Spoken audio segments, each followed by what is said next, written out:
Good evening, everyone. Though it is little late in the night, and when I would be uploading this video, but you can watch whenever you feel free. ये एक important topic है जिसको हम आज discuss करने जा रहे हैं आप सबसे, और इंडियन इकोनॉमिक सर्विसेज की जो तैयारी कर रहे हैं, जिसका एग्ज़ाम 22 तारीख से शुरू है जून में, और जो और कॉम्पिटिशन्स की तैयारी कर रहे हैं या जिनके सिलेबस में ये है, उनके लिए ये लेक्चर हो सकता है बहुत फ्रूटफुल हो और बहुत यूज़फुल हो।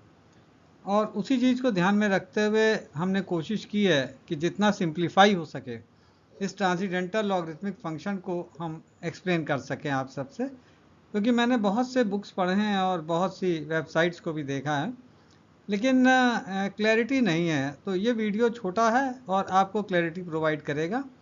शॉर्ट में हम लोग ट्रांसलॉग फंक्शन प्रोडक्शन फंक्शन कहते हैं, लेकिन इसका फुल फॉर्म है transcendental logarithmic production function.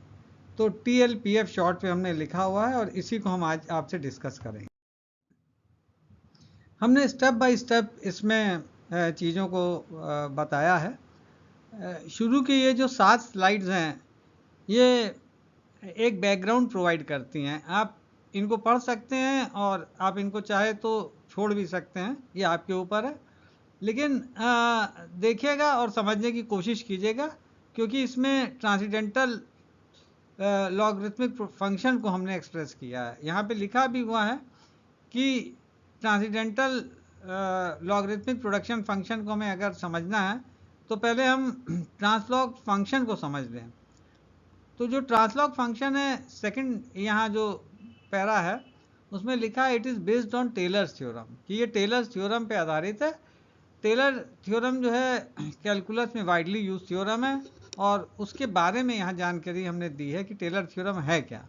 Taylor theorem regards expansion of a function, कि जो टेलर थ्योरम है एक फंक्शन का एक्सपेंशन है, such that when f q is expanded around a point Q equal to Q zero, कि जब function q को हम एक्सपेंड करते हैं around a point Q equal to Q zero, तो टेलर सीरीज जो है वो हमें ओरिजिनल फंक्शन प्रोवाइड करता है। तो वो चीज़ यहाँ सेकंड पैराग्राफ में बिल्कुल स्पष्ट लिखी है कि Taylor theorem regarding expansion of a function such that when f q is expanded around a point Q equal to Q zero by Taylor series is equal to the original function, कि वो original function के बराबर होगा। इसको हम आपको दिखाएंगे भी। In general expansion of a function f q at point Q equal to Q zero by Taylor series express है, कि टेलर सीरीज के हिसाब से जब हम किसी फंक्शन एफ क्यू को एक्सपेंड करेंगे around q equal to Q zero तो वो ओरिजिनल फंक्शन देगा। तो एक्सपेंशन पहले कैसे होगा उसको आइए देख लें। यहाँ पे एक्सपेंशन दिया टेलर सीरीज का, जो तमाम किताबों में यहाँ हमने एफ क्यू लिया है, कहीं एफ एक्स लिया, कहीं एफ जेड लिया, आप कोई भी वेरिएबल इस्तेमाल कर सकते हैं। F Q equal to F Q zero, ये point Q equal to Q zero पे है, plus Q minus Q zero F dash Q zero, ये फर्स्ट डेरिवेटिव है F dash Q zero, plus 1 upon factorial 2, 1 upon factorial 2 यानी 2 into 1, वो 2 के बराबर है। 1/2 आप लिख सकते हैं क्यू माइनस क्यू ज़ीरो का स्क्वायर है। F double dash Q zero second derivative है, plus and so on 1 upon factorial n है, क्यू माइनस क्यू ज़ीरो की पावर n, और एफ nth डिफ्रेंशिएशन है एफ ए। तो ये इक्वेशन 1 हमने लिखी हुई है। एफ एन यहाँ पे क्यू ज़ीरो ही होना चाहिए, एफ ए की जगह आप एफ क्यू ज़ीरो कर दीजिएगा, ये लिख दिया मैंने गलती से। अब यहाँ लिखा हुआ नीचे की इक्वेशन 1 जो है ये nth ऑर्डर एक्सपेंशन है टेलर सीरीज का around an arbitrary point Q equal to Q zero, कि जो आर्बिट्ररी पॉइंट है q equal to Q zero उस पर ये टेलर एक्सपेंशन है। और यहाँ लास्ट में f की पावर n है, यानी nth डेरिवेटिव है, एफ ए की जगह आप क्यू ज़ीरो लिख लीजिएगा। If number of explanatory variables are increase in equation 1, कि यहाँ पे एक वेरिएबल हमने क्यू लिया, लेकिन अगर हम लार्ज नंबर ऑफ वेरिएबल्स लें, एक्सप्लेनेटरी वेरिएबल्स लें, जैसे कि हम मल्टीपल रिग्रेशन मॉडल में या जनरल लीनियर मॉडल में लेते हैं, तो वहाँ पे हम मैट्रिक्स बनाते हैं, कॉलम वेक्टर बनाते हैं, n/n वेक्टर की मैट्रिक्स बनाते हैं। तो वैसे ही यहाँ मैट्रिक्स फॉर्म में हमने एक्सप्रेस किया है कि number of explanatory variables are increased, ये अगर हम बढ़ा दें in equation 1, then equation 1 in matrix notation up to second order derivative is written at. ये जो सेकेंड ऑर्डर डेरिवेटिव्स है, जहाँ तक हम ज़्यादातर ट्रांसलॉगरिथमिक फंक्शन को लेते हैं, उसमें यहाँ पे सेकेंड डेरिवेटिव लिया गया, लेकिन ये ध्यान में रखना पड़ेगा कि जो एफ कैपिटल क्यू है, क्यू में हम नंबर ऑफ एक्सप्लेनेटरी हमने बढ़ा दिए हैं, एक वेरिएबल नहीं है, there are large number of explanatory variable. तो हम वहाँ पे मैट्रिक्स नोटेशन इस्तेमाल करते हैं, और यहाँ पे भी हमने उसी चीज़ को जो ऊपर लिखा उसको स्लाइटली डिफरेंट फॉर्म में लिखा है, F Q equal to F Q zero, यानी Q equal to Q zero पे हम उसको एस्टिमेट कर रहे हैं, Q minus Q zero capital F I Q zero first derivative है यहाँ F I, plus 1 by factorial two Q minus Q zero, और F I J Q zero और क्यू माइनस क्यू ज़ीरो का transpose है। क्योंकि matrix में हमने आपको बताया था, जब कभी क्लास आपकी ली होगी अपनी यूनिवर्सिटी ऑफ लखनऊ में, तो समेशन ई आई स्क्वायर है, तो उसको हम लोग ई ट्रांसपोज ई लिख सकते हैं।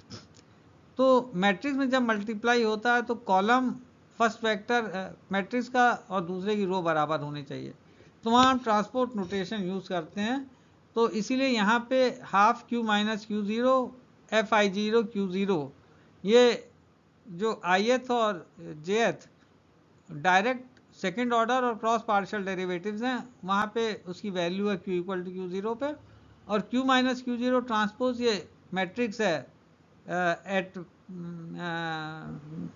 जो हमने point Q equal to Q zero लिया। तो ऊपर इसीलिए हमने जो वहाँ पे स्क्वायर लिखा था सेकेंड डेरिवेटिव के साथ, यहाँ पे ई आई स्क्वायर की जगह या क्यू आई स्क्वायर की जगह क्यू माइनस क्यू ज़ीरो और Q minus Q zero dash का ट्रांसपोज यूज़ किया हुआ है।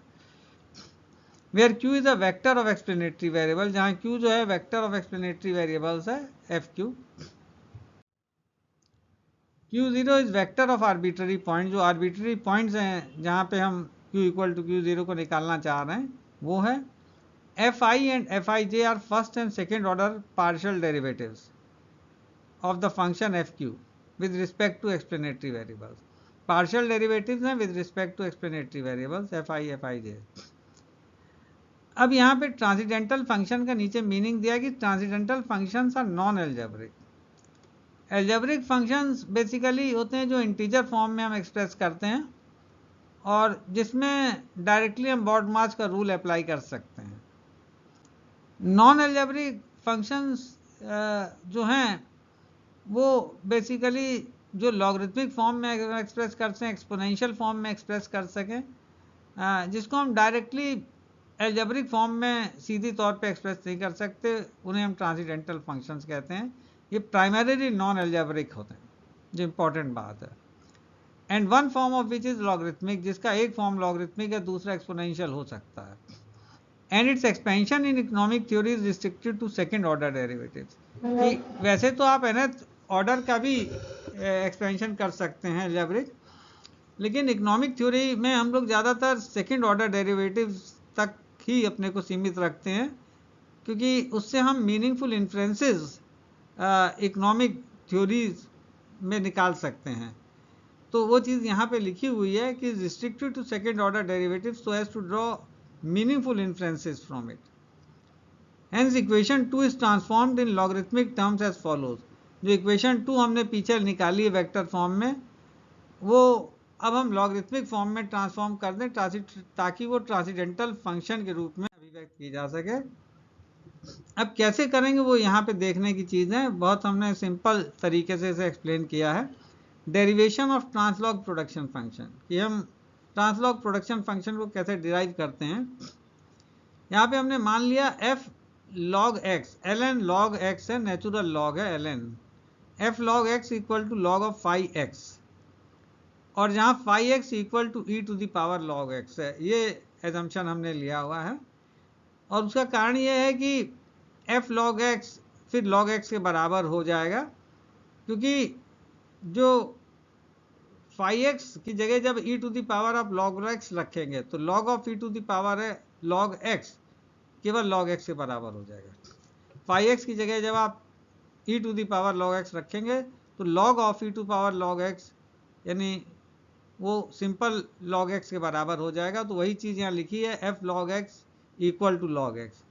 और log x अगर q के बराबर है, log x को अगर हम q मान लें तो एफ क्यू का एक्सपेंशन हमने दे रखा है और वहाँ पे हम q की जगह log x से उसको रिप्लेस करते हैं।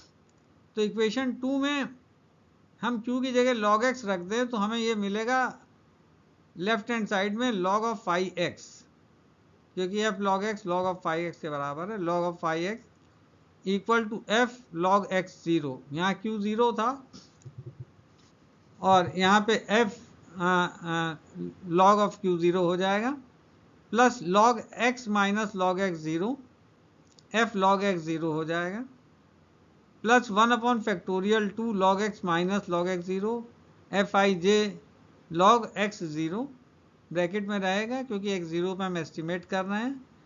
ये जो सेकेंड ऑर्डर डेरिवेटिव है, पार्शियल डेरिवेटिव है, और log x minus log x 0 का ट्रांसपोज जो हमने वहाँ पे लिखा था। ये इक्वेशन 3 है। इसको हम कन्वेंशनल ट्रॉथ लॉग फंक्शन कहते हैं और इसको हम अप्रॉक्सीमेट कर सकते हैं जो अराउंड यूनिट पॉइंट। यहाँ लिखा हुआ है since conventional translog function is an approximation of Taylor series around unit point. कि जो कन्वेंशनल ट्रांसलॉग फंक्शन है वो अप्रॉक्सीमेशन है टेलर सीरीज का at point x0 equal to 1। तो जब x0 1 लेंगे तो log x0 की वैल्यू 0 हो जाएगी। तो ये वैल्यू हम इक्वेशन 3 में रख दें तो log फाई x मिल जाएगा f0। यहाँ पे जो भी फर्स्ट डेरिवेटिव की वैल्यू आएगी वो पॉइंट f0 पे वो ले लेंगे। log x0 fi0 जो फर्स्ट डेरिवेटिव है, यहाँ पे f0 कांस्टेंट टर्म है, fi फर्स्ट डेरिवेटिव है, जो वैल्यू आएगी वो हम ले लेंगे। और fij जो सेकेंड ऑर्डर पार्शियल डेरिवेटिव है at point log x1 equal to 0 पे वो वैल्यू यहाँ रख देंगे।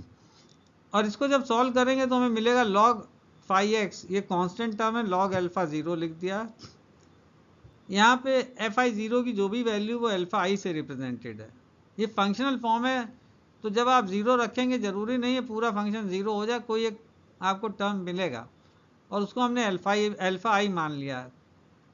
तो आपके जैसे अगर मान लीजिए दो वेरिएबल भी हैं तो alpha 1 log l alpha plus alpha 2 log l, तो समेशन साइन इसीलिए लगा है कि जितने वेरिएबल्स हैं उस पर सम हो जाएगा वो summation alpha I log X I plus half double summation beta I J log X I log X I J log X I log X जे।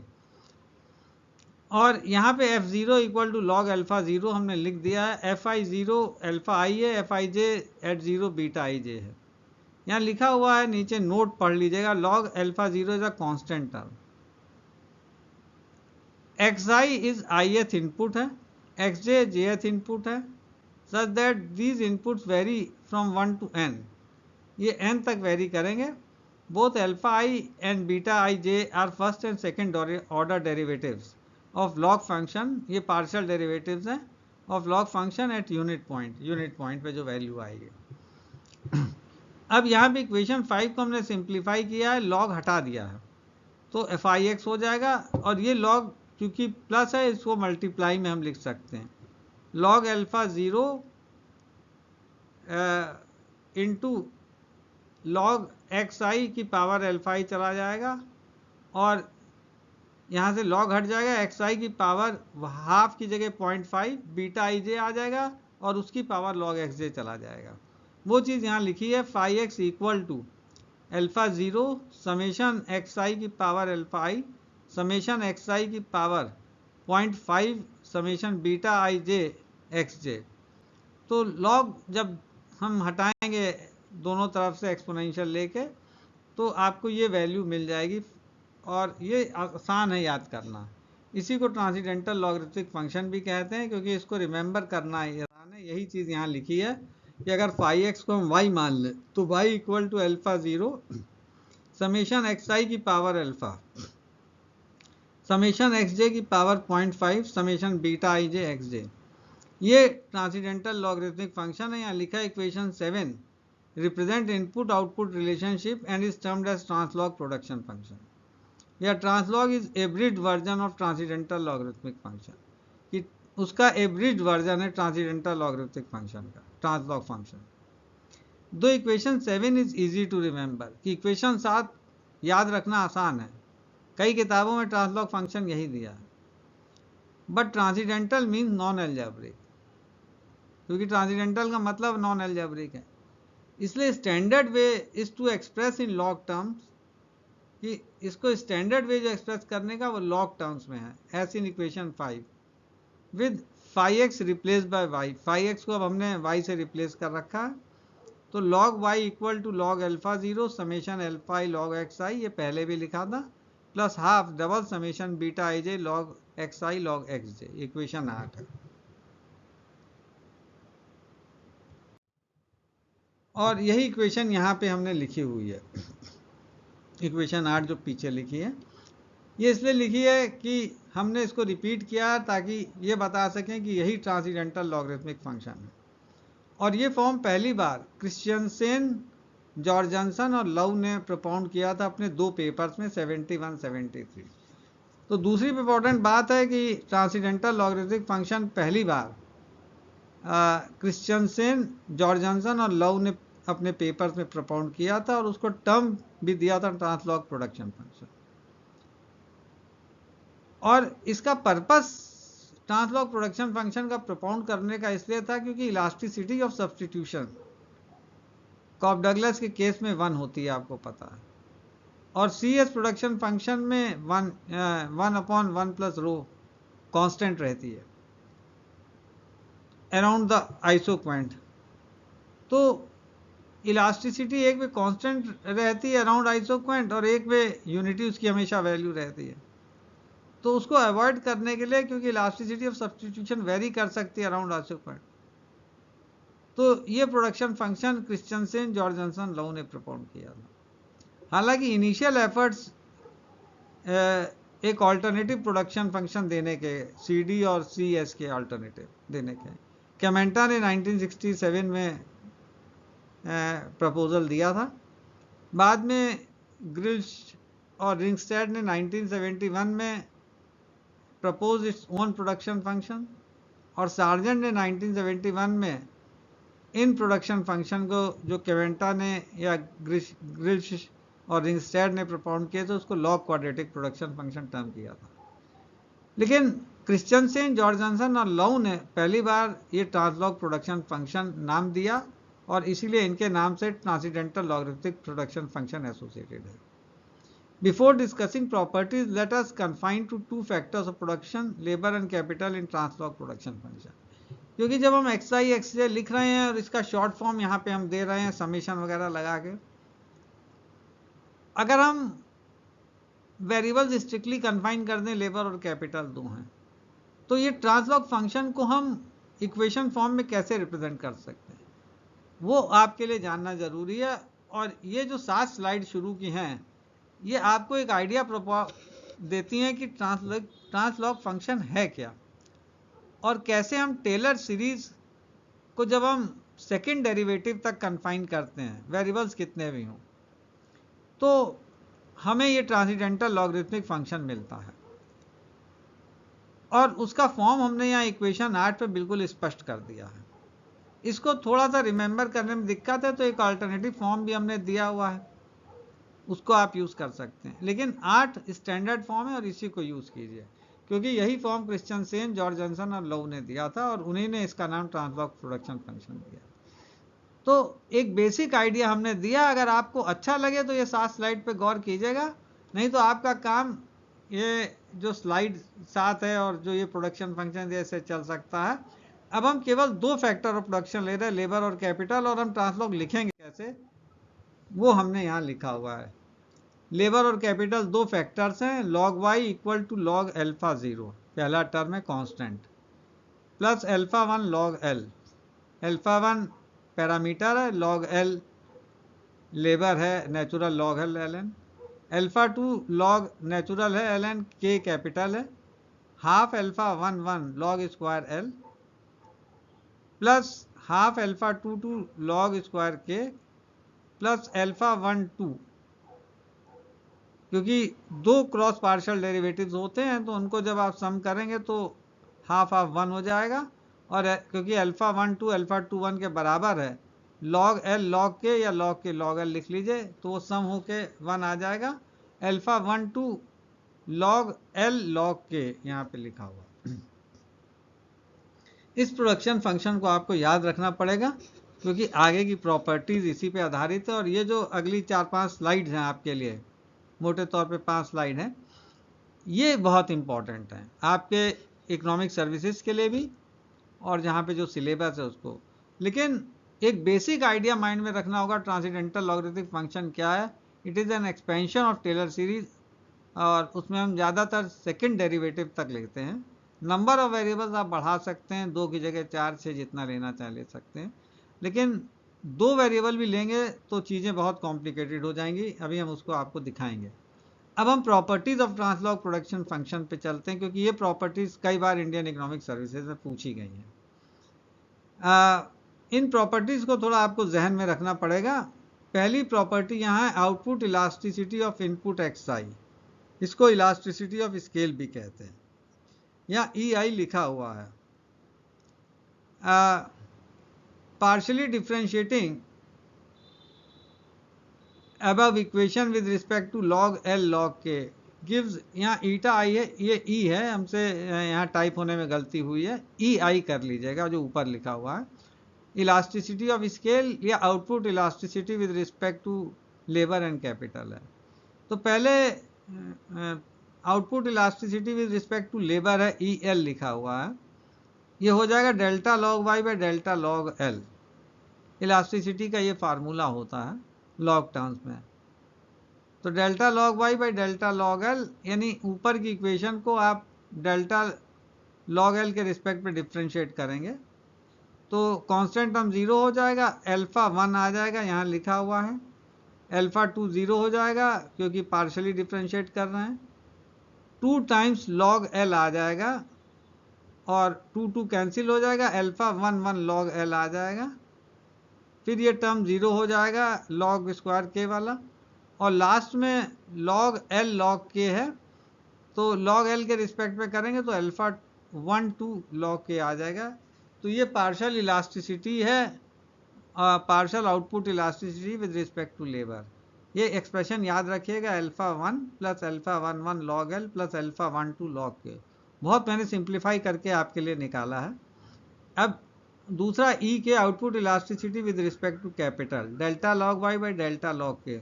अब लॉग के रिस्पेक्ट में डिफ्रेंशिएट कर दीजिए, पहला टर्म 0 है, दूसरा भी 0, तीसरा अल्फा 2 आ जाएगा, यहाँ लिखा है, फिर चौथा 0 है, पांचवा आ जाएगा 2 टाइम्स अल्फा 2 2 लॉग के, तो 2 2 कैंसिल हो जाएगा, अल्फा 2 2 लॉग के, और लास्ट में आएगा अल्फा 1 2 लॉग एल जो यहाँ पे लिखा हुआ ई के।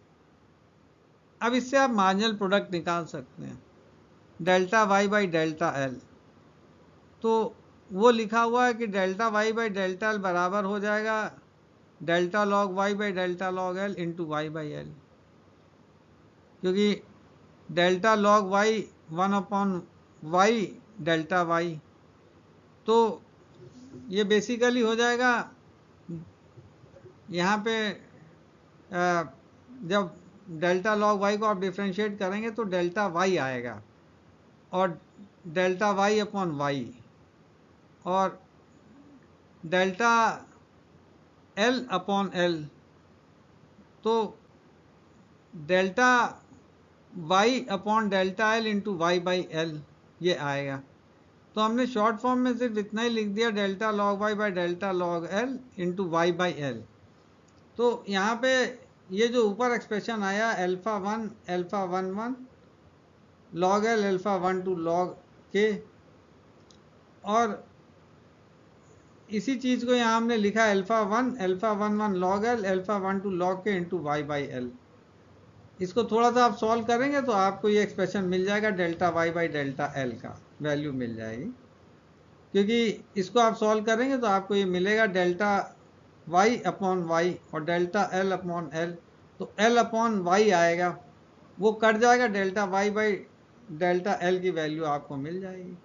तो इसीलिए हमने यहाँ वाई बाई एल से गुणा कर दिया है कि वो कैंसिल हो जाए। तो delta Y by delta L की वैल्यू यहाँ आएगी, अल्फ़ा 1 जो यहाँ था, अल्फ़ा 1 लॉग एल और alpha 1 log K into Y by L. ऐसे ही मार्जिनल प्रोडक्ट ऑफ कैपिटल निकाल दिया delta Y by delta K, delta log Y by delta log K into Y by K, क्योंकि ये वही बात आएगी delta Y by Y delta K by K. तो के अपॉन वाई और वाई बाई के कट जाएगा, डेल्टा वाई बाई डेल्टा की वैल्यू आएगी। और delta log Y by delta log K यहाँ दिया alpha 2 log K plus alpha 1 log L into Y by K है। ये वाई बाई के है, जो यहाँ थोड़ा सा छिप गया के वो वाई बाई के है। तो ये मार्जिनल प्रोडक्ट निकल आए और आउटपुट इलास्टिसिटीज निकल आई, ये वैल्यू ध्यान में रखिएगा। अब लास्ट पार्ट जो है वो इम्पॉर्टेंट है सबसे ज़्यादा, और वो इम्पॉर्टेंट इसलिए है कि इलास्टिसिटी ऑफ सब्सटीट्यूशन का एक्सप्रेशन बहुत कम किताबों में मुझे ठीक तौर पे मिला है। किसी ने शेपर्ड डुअलिटी थ्योरम से निकाला है, किसी ने अपने तरीके से। मैंने बहुत सिंपल फॉर्म आपके आगे रखा है।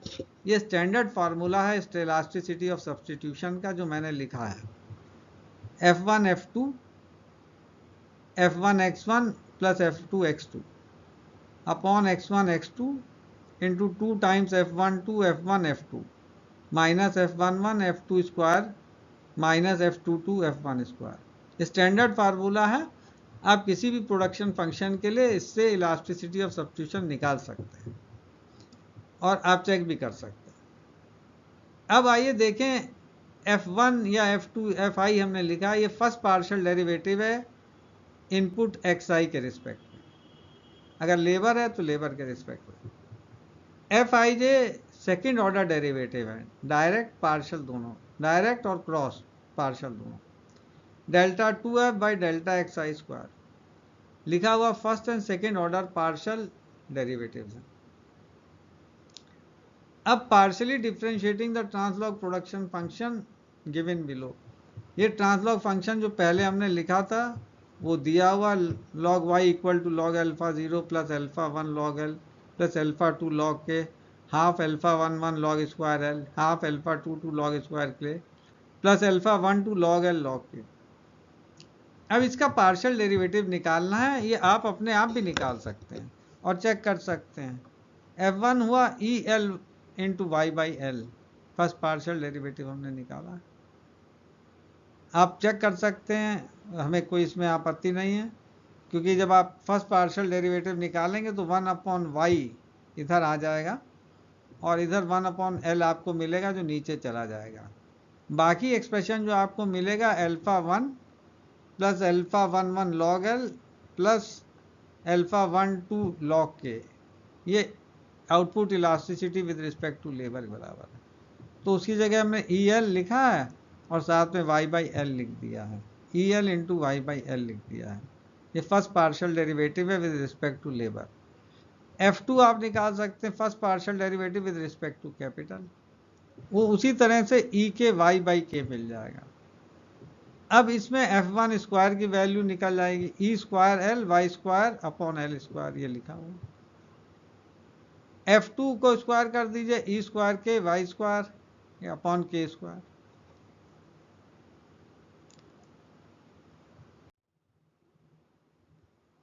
अब आइए F11 देख लें क्या है। F11 second direct partial derivative है, तो F1 जो निकाला उसी को फिर 1 के रिस्पेक्ट में कर दीजिए, तो y अपॉन एल स्क्वायर मिलेगा और इंटू, यानी y के साथ इंटू है वो, alpha 1 minus E L plus E L square. F22 ऐसे ही निकल आएगा y अपॉन के स्क्वायर, फिर इंटू है अल्फा 2 माइनस ई के प्लस ई के स्क्वायर। F12 निकाल लीजिए, क्रॉस पार्शियल डेरिवेटिव है सेकेंड ऑर्डर का, y अपॉन के एल है, alpha 1 plus E L E के। अब F1 F2 की वैल्यू यहाँ हमने लिख दी है और हमने यहाँ लिखा partial derivative hope you can find. आप निकाल सकते हैं, अगर कोई दिक्कत हो आप बताइएगा, हम एक दो स्लाइड का उस पर वीडियो डाल देंगे, क्योंकि वो पूरा कैलकुलेशन देना यहाँ संभव नहीं है। आप खुद कीजिए प्रैक्टिस, और दिक्कत लगे बताइए, हम आपके लिए कर देंगे। Putting values in elasticity of substitution sigma, ये वैल्यूज जो ऊपर हैं दी हुई, ये सिग्मा में जो इलास्टिसिटी ऑफ सब्सटीट्यूशन का साइन है सिग्मा, इक्वल टू उसमें डाल दीजिए, ये फार्मूला दिया वही पुराना, F1 F2 into F1 X1 plus F2 X2 upon X1 X2 2F1 2 F1 F2 minus F1 1 F square 2 minus F2 2 F1 square. आप इसको देख सकते हैं। और यहाँ पे हमने इसको थोड़ा हमें फॉन्ट साइज छोटा करना पड़ा है, क्योंकि एक उसमें हम चाह रहे थे एक्सप्रेशन आ जाए। तो इलास्टिसिटी ऑफ सब्सटीट्यूशन, ये इक्वेशन ये मिलेगा सॉल्व करके, E L E K Y cube into E L plus E K upon के एल। ध्यान से न्यूमरेटर में F1 F2 F1 X1 plus F2 X2, यहाँ मिलेगा ई L E K Y cube, bracket में ई L plus E K upon के L मिलेगा ये। अब डिनोमिनेटर में आ जाइए, X1 X2 की जगह के एल लिख दिया हमने, 2F1 2F1 F2। तो ये आपको आराम से आपको मिल जाएगा।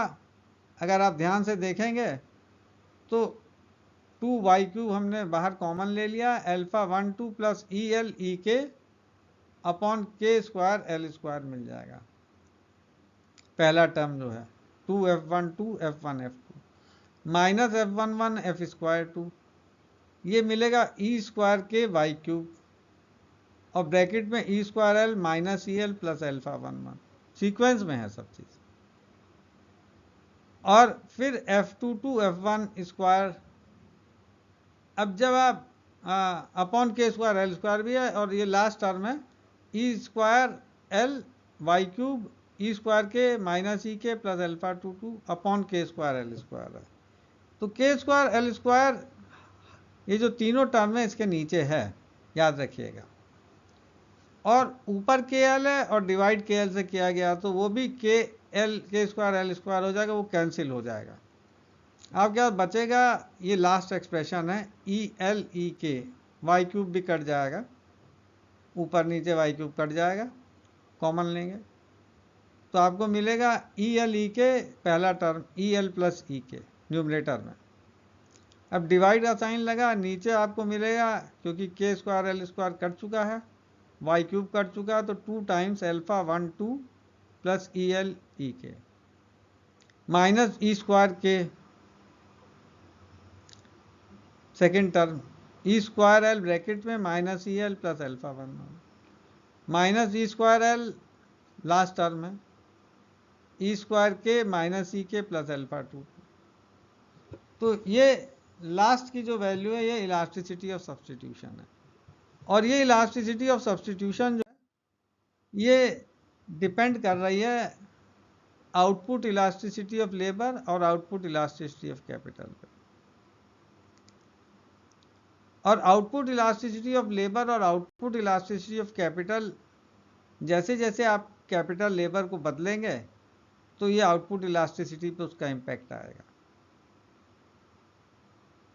तो बाकी जो पैरामीटर्स है अल्फा 1 2 अल्फा 2 2 और अल्फा 1 2, ये तीन पैरामीटर्स हैं। अल्फा 1 1 जो है ये हमने लिखा हुआ है कि ये second order direct partial derivatives के कोफिशिएंट है, अल्फा 1 1 अल्फा 2 2, और alpha 1 2 second order cross partial derivative का कोफिशिएंट है। तो ये कांस्टेंट है, लेकिन आउटपुट इलास्टिसिटी लेबर और कैपिटल बदलती है अलोंग एन आइसोक्वेंट। तो इसलिए यहाँ पे जो इलास्टिसिटी ऑफ सब्सटीट्यूशन है वो वेरी करेगी with change in capital labour ratio. और इसलिए लिखा लास्ट में कि hence elasticity of substitution does not remain constant which is unlike the case of Cobb Douglas and C S production. Cobb Douglas में unity रहती है, वो भी कांस्टेंट है। सी एस में 1/1 प्लस रो, वो भी कांस्टेंट है अलॉन्ग एन आइसो पॉइंट।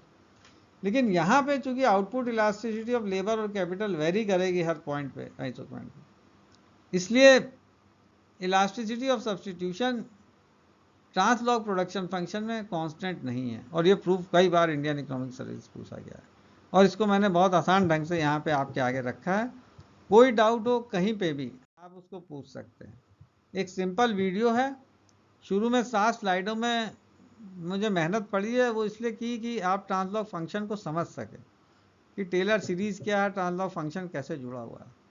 बाद में हमने उसे 2 वेरिएबल तक कन्फाइन कर दिया है, और फिर हमने उसकी प्रॉपर्टीज़ बताई हैं। 3 इंपॉर्टेंट प्रॉपर्टीज़ पे हमने अपना डिस्कशन रखा है कि एक आउटपुट इलास्टिसिटी क्या है लेबर के रिस्पेक्ट में, कैपिटल के रिस्पेक्ट में, मार्जिनल प्रोडक्ट लेबर का क्या है और कैपिटल का क्या है, और लास्ट में इलास्टिसिटी ऑफ सब्स्टिट्यूशन जो सबसे इंपॉर्टेंट पार्ट है। तीनों को हमने कवर किया प्रॉपर्टीज़ को। आप अपना फीडबैक दीजिएगा, आपको अच्छा लगा, समझ में आया, नहीं आया, अपना फीडबैक ज़रूर दीजिएगा। मेरी तरफ से बहुत एक कोशिश है कि जो बेस्ट पॉसिबल वे है और जितना मैं सिंप्लीफाई कर सकता हूँ मैंने किया है। अगर ये लेक्चर आपको पसंद आए तो अपना फीडबैक ज़रूर दीजिएगा। Thanks and good wishes.